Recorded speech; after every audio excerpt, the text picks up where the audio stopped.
لبیک لبیک لا شریک لک لبیک. یہ خوب اچھی طرح سمجھ لیں ایک مضمون. ایک فضیلت ہوتی ہے جس کو فضیلت جزئی کہتے ہیں اور ایک کہلاتی ہے فضیلت کلی. لیکن یاد رکھو انبیاء کو جو فضیلت جس بیس پہ ملتی ہے تو انبیاء کے ساتھیوں کو بھی فضیلت اسی بیس پہ ملتی ہے. اس صفت میں اس وصف میں جو پیغمبر کے جتنا قریب ہوگا وہ باقیوں سے افضل. پیغمبروں کو فضیلت کس بیس پہ ملی ہے کہ وہ اللہ کا پیغام لوگوں تک پہنچانے کے لیے آتے ہیں. ایک پتہ یہ چلا کہ رسالت والا معنی کس میں سب سے زیادہ ہے؟ محمد صلی اللہ علیہ وسلم میں. اس میں کوئی آپ کے برابر نہیں ہے. تمام انسانوں کی طرف، عرب عجم کالے گورے، کوئی پیغمبر تمام انسانوں کی طرف نہیں آیا، سارے انسانوں کی طرف. نمبر 2 لاسٹ میں اب آپ کے بعد کوئی دوسرا آ کے آپ کے پیغام کو کینسل نہیں کر سکتا. اس لیے کلی فضیلت کس کو حاصل ہے؟ محمد صلی اللہ علیہ وسلم کو. جزوی حاصل ہے. کلیم اللہ ہونے میں حضرت موسیٰ افضل ہیں، مردوں کو زندہ کرنے معجزوں کے لحاظ سے حضرت عیسیٰ افضل ہے. لیکن یہ فضیلت ایک جزوی ہے. اصل فضیلت رسالت والی وہ کس کو حاصل ہے؟ محمد صلی اللہ علیہ وسلم کو. اب محمد صلی اللہ علیہ وسلم کے ساتھیوں کی طرف آتے ہیں. اسلام کو سب سے زیادہ سپورٹ کس نے کیا؟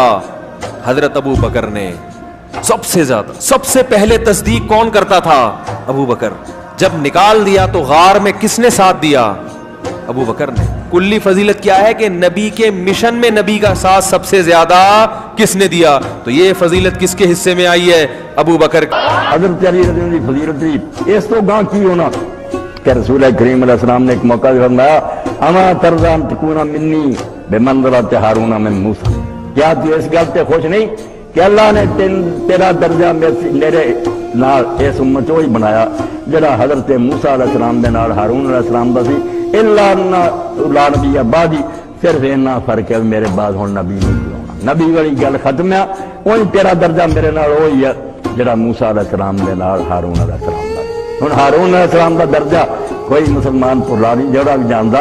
حضرت موسیٰ علیہ السلام تو بعد بنی اسرائیل چوئی، حضرت موسیٰ علیہ السلام تو بعد بنی اسرائیل چوئی. سب سے افضل سے آپی جس کو شرف ملا اور عظمت سب سے فضیلت والی نصیب ہوئی وہ حضرت ابو بکر صدیق کی ذات ہے. کہتے ہیں حضور کا سایہ نہیں تھا لیکن یہ سائے کی طرح حضور کے ساتھ ہی رہے. فرمایا اپنی صحبت اور اپنے مال سے جس نے سب سے زیادہ میرے اوپر احسان مندی کی ہے اس شخص کا نام ابو بکر ہے. محمد بن حنفیہ یہ حضرت مولا کائنات سیدنا علی المرتضیٰ کے فرزند ہیں.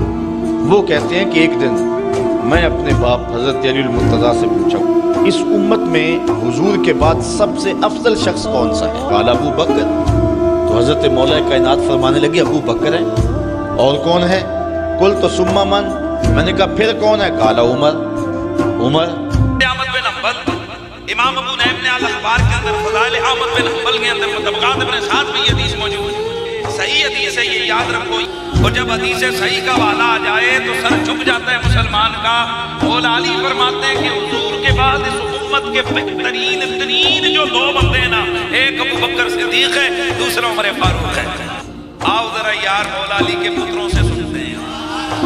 حضرت جعفر صادق علیہ السلام آپ فرماتے ہیں میرے بابا امام باقر علیہ السلام، وہ فرماتے ہیں میرے بابا امام زین العابدین علیہ السلام، وہ فرماتے ہیں کہ میرے بابا حضرت امام حسین علیہ السلام فرماتے ہیں کہ مجھے میرے بابا مولا علی نے فرمایا. آپ نے ارشاد فرمایا سمعت رسول اللہ، میں نے اللہ کے نبی سے اپنے کانوں سے سنا کہ حضور نے فرمایا ابو بکر سے میری امت میں کوئی بندہ ایسا افضل نہیں کہ جس پر کبھی سورج طلوع ہوا ہو یا غروب ہوا ہو. میرا عشق میرا پیار تو یہ تقاضا کرتا ہے کہ میں ہر جگہ کہوں علی افضل علی افضل علی افضل. لیکن جب میں اپنے محبوب کو کہہ رہا ہوں وہ بار بار کہہ رہے ہیں کہ اس امت کے بہترین بندے ابو بکر ہیں، اس امت کے افضل ترین بندے ابو بکر ہیں، تو پھر میں کون ہوں؟ تو پھر یہ تو غداری ہوئی نا کہ میں اپنے محبوب کی بات کو نہ مانوں. کہ خام لوگوں نے نا تفصیلی کی رٹ لگائی ہے. سنیوں میں کوئی بندہ تفصیلی نہیں ہے. جو احادیث پیغمبر مولا کائنات کے بارے میں ہیں وہ شاید کسی اور کے بارے میں نہیں ہیں. کہ قرآن مجید میں آیہ مباہلہ کے اندر جو اللہ نے مولا علی کو نفس پیغمبر قرار دیا اس کا خود مولا کائنات نے اپنی زبان پہ اس انداز سے اظہار فرمایا۔ حضرت عمر نے جو اپنے بعد شورا کا انتخاب کیا، جس میں 6 افراد کو آپ نے طے کیا کہ وہ اس کا حصہ ہوں گے، ان شخصیات کو قرار دیا حضرت عمر نے کہ وہ طے کریں کہ خلیفہ کون ہے۔ تو اس شورا کے اجلاس میں حضرت نے اپنی افضلیت ان سب پر اس استدلال کے ساتھ ثابت کی۔ آپ نے فرمایا کہ کیا تم میں سے کسی کو یہ فضیلت حاصل ہے کہ وہ نفس پیغمبر ہو؟ مجھے اللہ نے نفس پیغمبر قرار دیا ہے۔ فضائل کے باب میں 2 طرح کے عنوان قرار دیے جائیں گے، ایک ثواب ربانی اور ایک فضائل نفسانی۔ ثواب ربانی میں جو زیادہ آگے ہوگا وہ فضیلت رکھتا ہوگا، اور جو فضائل نفسانی میں آگے ہوگا وہ زیادہ فضیلت رکھتا ہوگا۔ ثواب ربانی میں جو فضیلت کا عنوان ہے وہ ہے ان اکرمکم عند اللہ اتقاکم، تم میں زیادہ با فضیلت وہ ہے، اکرم وہ ہے، افضل وہ ہے جو اتقاکم، تم میں سب سے زیادہ متقی ہے۔ فضائل نفسانی میں 2 چیزوں کو عنوان قرار دیا جاتا ہے، زادہ بسطۃ فی العلم والجسم، ایک علمی صلاحیتیں اور ایک جسمانی طاقت۔ علمی صلاحیتیں اور جسمانی صلاحیتیں جس کے اندر موجود ہوں گی وہ فضائل نفسانی کا مالک ہوگا۔ حضرت علی علیہ السلام کی تمام صحابہ کرام کے اوپر افضلیت اس بات پر ہے کہ حضرت علم میں سب سے زیادہ تھے۔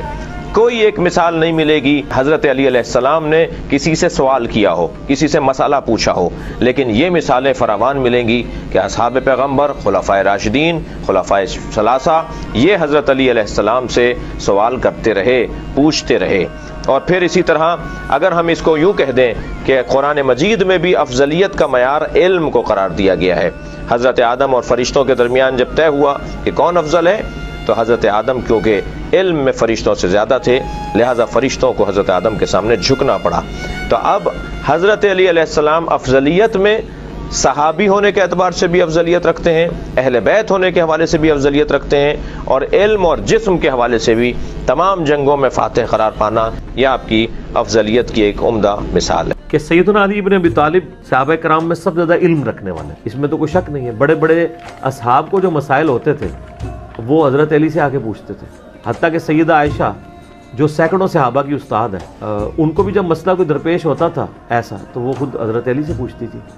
صحیح مسلم میں اوپر تلے 3-4 حدیثیں 639 سے لے کے 641 تک کہ ایک شخص آ کے سیدہ عائشہ سے پردے میں پوچھتا ہے کہ بتائیے یہ موضوع پہ مسے کی مدت کتنی، تو وہ کہتی ہیں کہ تم علی ابن ابی طالب کے پاس جاؤ، ان کا زیادہ وقت نبی علیہ السلام کے ساتھ سفر و حضر میں گزرا ہے، وہ تمہیں بتائیں گے۔ پوری قیامت مضمر ہے اس جواب کے اندر۔ اور بیوی کہہ رہی ہے کہ مجھ سے زیادہ قرب حضرت علی کو ہے۔ 30,000 جانثار صحابہ تبوک پہ جا رہے تھے تو حضرت علی نے رونا شروع کر دیا، تو آپ علیہ السلام نے ان کی دلجوئی کے لیے فرمایا کیا تم اس پہ راضی نہیں ہو کہ تمہاری میرے ساتھ وہی نسبت ہے جو ہارون کی موسیٰ کے ساتھ، مگر میرے بعد نبی نہیں۔ تو اس میں تو کوئی شک ہی نہیں ہے کہ سیدنا علی بن ابی طالب رضی اللہ تعالیٰ عنہ کو وہ فضائل و برکات حاصل ہیں جو صحابہ کرام میں کسی اور کے لیے وہ فضائل نہیں آئے۔ اس سے کسی کو نیچا یا اونچا کرنا مقصد نہیں ہے۔ یہ امام احمد بن حنبل کا قول صحیح سند کے ساتھ المستدرک الحاکم میں ہے کہ ہم تک جتنی بھی حدیثیں پہنچی ہیں سب سے زیادہ فضائل سیدنا علی کی شان میں ہے، اور اس میں کوئی شک نہیں ہے۔ جب نبی علیہ السلام فرما رہے ہیں کہ ہارون اور موسیٰ علیہ نسبت، تو پیچھے بات کوئی نہیں رہ گئی سوائے اس کے کہ ان کے بعد کوئی نبی نہیں ہے۔ تو لہٰذا اس پہ وہ جو آپ نے مجھے ایک واقعہ سنایا تھا کسی بزرگ کا کہ انہوں نے کہا کہ علی کا وہ مرتبہ ہے کہ اس کے اوپر صرف نبوت ہی شروع ہوتی ہے۔ کمال جملہ ہے، سبحان اللہ۔ سیدنا علی کا وہ مرتبہ ہے کہ اس کے بعد نبوت ہی شروع ہوتی ہے، مراد یہ کہ نبی نہیں ہے، باقی سب کچھ ہے۔